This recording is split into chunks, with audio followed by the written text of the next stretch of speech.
एक ब्राह्मण ज्योतिषी से पूछा था कि मेरा लाला क्या करेगा बड़ा होकर के।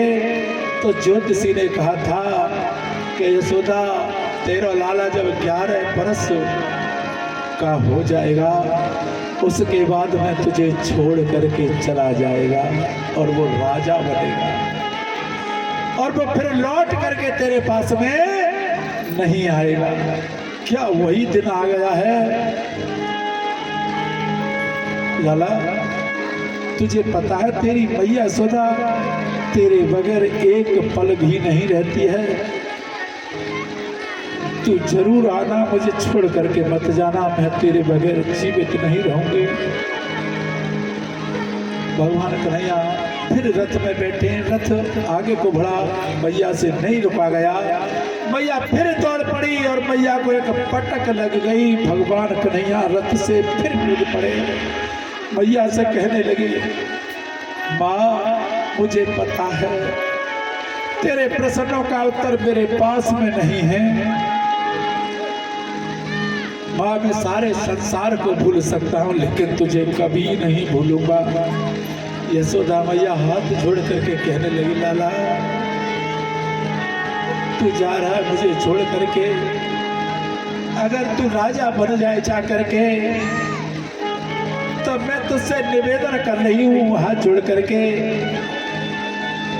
इस बूढ़े बाबा और इस बूढ़ी माँ को अपने पहलों में बुलवा लेना।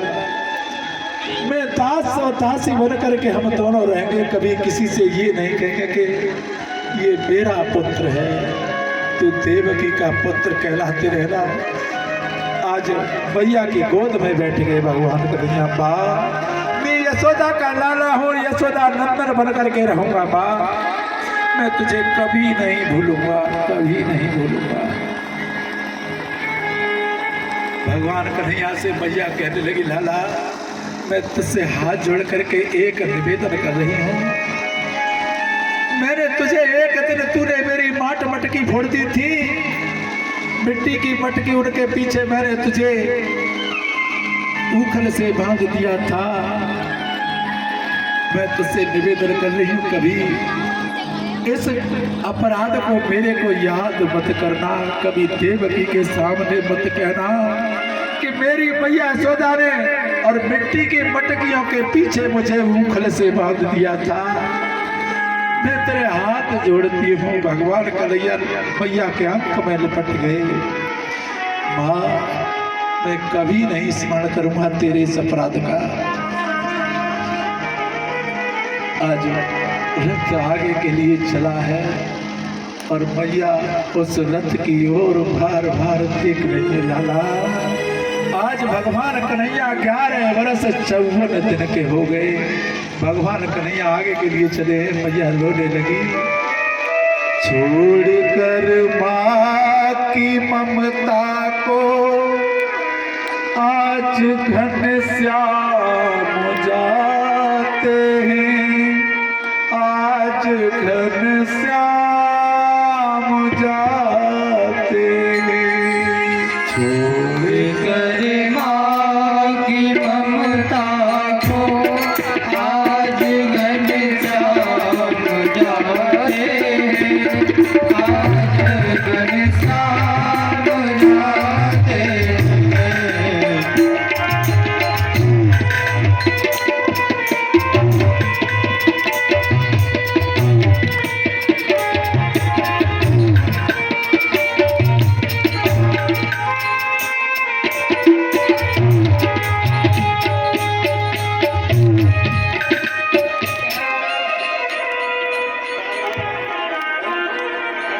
छोड़कर माँ की ममता को आज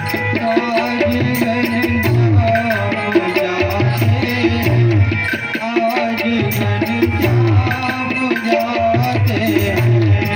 छोड़कर माँ की ममता को आज घनश्याम जाते हैं, आज घनश्याम जाते हैं।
दर्शन करा रहे सदा के लिए चला जाए भैया सदा को कैसे सबर आया होगा। बिलखती माथ को तज कर फिर मुख श्याम जाते हैं, फिर मुख श्याम जाते हैं। आज उस मैया के हाल को देखा नहीं गया, भगवान कन्हैया मुंह फिर के चले गए। रास्ते में गोपियों ने उस रथ को रोक दिया। गोपियां कहने लगी, अरे प्राण वल्लभ, इस शरीर से तुम दूर कहाँ जा रहे हो? तुम्हारे बगैर इस शरीर का क्या होगा? जब शरीर से प्राण ही चले जाएंगे, इस ब्रज से ब्रजनाथ ही चले जाएंगे, तो ये ब्रज तो प्राणहीन हो जाएगा।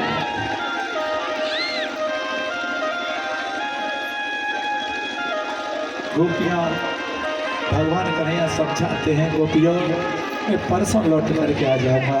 राधा को समझाया है, लेकिन राधा को सब्र नहीं हुआ। गोपियों को राधा को बंसी दे करके, राधे मेरे रूप में आप मेरी बंसी को रख लो। देखो बहुत सारी बातें हैं, बहुत सम्मान हुआ राधा कृष्ण के बीच में, लेकिन थोड़ा प्रणाम करते हैं। आज गोपियों को विश्वास दे करके भगवान कन्हैया में परसों आ जाते हैं। और राधा ने तो यहाँ तक कह दिया था कि इस मार्ग को मैं देखती रहूंगी जब तक आप वापस नहीं आ जाओगे। मैंने तो लाइन लिखी थी, राधा मार्ग में रोती खड़ी, श्याम मथुरा चले जिस घड़ी, वायदा पर सौ करके चले, श्याम बरसों बिताना नहीं, याद मुझको भी रखना प्रभु, मथुरा जाके बुलाना नहीं, वियोग पीड़ा सताए बड़ी, श्याम मथुरा चले जिस घड़ी। राधा कहती हैं,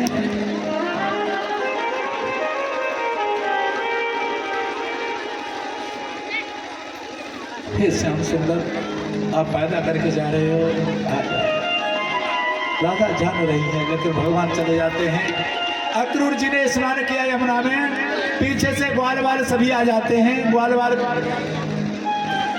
अक्रूर जी से कहा, अक्रूर जी तुम यमुना जी में स्नान कर लो। स्नान कर किया तो अंदर को डुबकी लगाई तो क्या देखा कि भगवान कृष्ण बलराम दोनों जल में। बाहर निकल करके देखा तो कृष्ण बलराम दोनों रथ में बैठे हुए हैं, क्योंकि अक्रूर जी को भय था कि भोजराज कंस को कुछ अनहोनी न घटा दे, लेकिन भगवान उस संशय को दूर कर रहे हैं। फिर से डुबकी लगाई, देखा तो भगवान कृष्ण शेष नाग के ऊपर शयन कर रहे हैं। समझ गई ये साधारण नहीं है।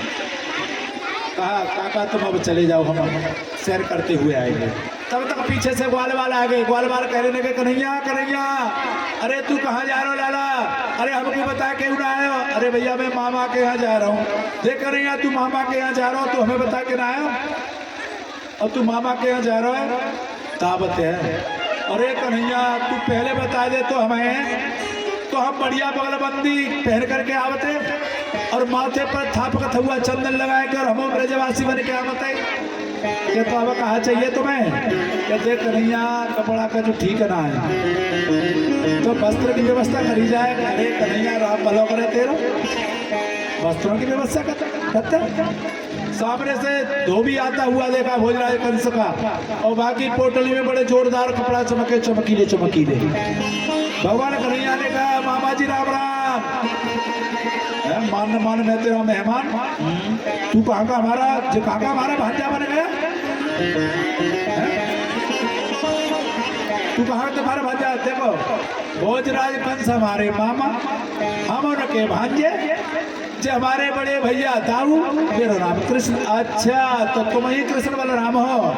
हाँ, तुम्हारे मामा जी तुम्हारी बहुत अच्छी खातिर करके इंतजार कर रहे हैं। चले तो जाए, पर कपड़ा का जो हमें ठीक ना पहन के आए। जो हमारे ग्वालवार कपड़ा का जो ठीकरा पहन के आए, तुम्हारी पोटरी में बड़े जोरदार कपड़ा है, तो 2-4 कपड़ा दे दो। भोजराज कंस का धोबी कहने लगा, क्या ये महाराज कपड़े पहनोगे? अरे चले जाओ ग्वार गवारिया गाय चराने वाले, महाराज के वस्त्र पहनोगे? तो मारने के लिए दौड़ा। उसी समय जो सबसे छोटा था मधुमंगल कहने लगा, कन्हैया तू डरियो मती, हाँ हम तेरे संग हैं, तू डरियो मती और दिखा दे पुतला हमारे हाथ। भगवान कन्हैया समझ गए मधुमंगल को कितना विश्वास है, क्या पुतला हमारे हाथ दिखाई दे? तब भगवान कन्हैया को क्रोध आ गया। कौन सा के त्रेता युग वाला धोबी है, इसने बिना किसी कारण के ही मेरी गर्भवती सीता को घर से और वन के लिए निकलवा दिया था। जो वही है, उस समय में मर्यादा में था, इससे मैंने कुछ नहीं कहा, लेकिन अब सारी मर्यादाएं तोड़ करके आया हूँ। तो भगवान कृष्ण को स्मरण हो गया था, तो भगवान कन्हैया ने एक तमाचा मारा और एक तमाचे में उसका सिर धड़ से अलग हो गया। और जो धोबी हते साथ में उन्होंने देखी, हे भगवान जा छोरा के तो हाथ में तलवार फिटे, चांद तो सर धड़ से अलग कर दिया। और जितने धोबी हते ट्रक मारे सब अपनी अपनी पोटरी फेंक के भाज गए। अब तो जितने ग्वाल बाल होते सब ने वो कपड़ा पहने, तो महाराज कहाँ राजा के कपड़ा, कहाँ छोटे छोटे ग्वाल हो तो रास्ता में बता झाड़ू के ही झाड़ू सबरी गली साहब है गई। अब तो कह रहे कन्हैया, अब तो पहले तो बुरे लग रहे हैं, क्या हो ठीक करवा दो। अगर दर्जी मिल गो, दर्जी कहने लगो प्रभु आप क्या क्या हो तो मैं ठीक कर दूं, तेरो राम भलो करे तेरा कर दे। अब दर्जी ने काट छांट के सब फिट कर दे। अब भगवान बोले भैया अब बता तू कहा चाहत में? क्या प्रभु बस जो वो तो हम देख लो, धोबी पहनते का दो तुमने, हमें कचूड़ा चाहिए प्रभु, क्षमा बनाए रखो, जा हमारो आशीर्वाद रखो, फूलो फलो। दर्जी ने कही भगवान ने कि हमारो आशीर्वाद है खूब फूलो फलो, तो देखो भगवान को आशीर्वाद फल को दर्जी ने को 200 रुपया कपड़ा आव तो 300 जाते सिलाई के आशीर्वाद फल को महाराज।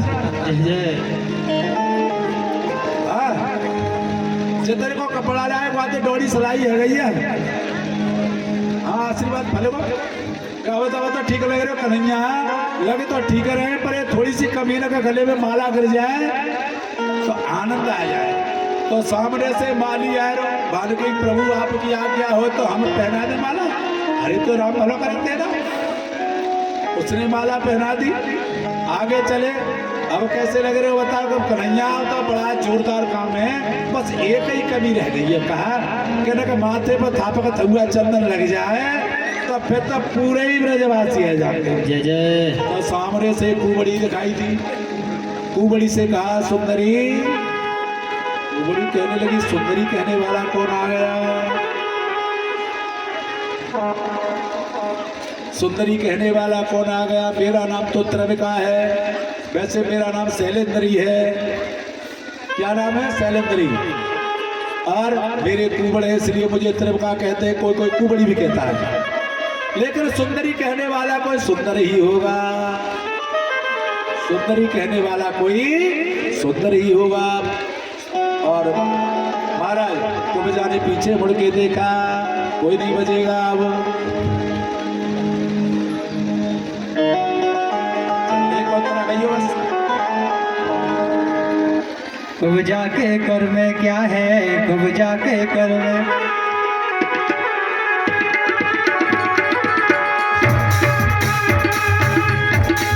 कुब्जा के कर में क्या है, कुब्जा के कर में, कुब्जा के कर में क्या है, कुब्जा के कर में, ओ कुब्जा के कर में कटोरा, कुब्जा के कर में कटोरा, उसमें है चंदन घोरा, उसमें है चंदन घोरा, कुब्जा के कर में कटोरा, उसमें है चंदन घोरा, आज लगाए बाल बाल के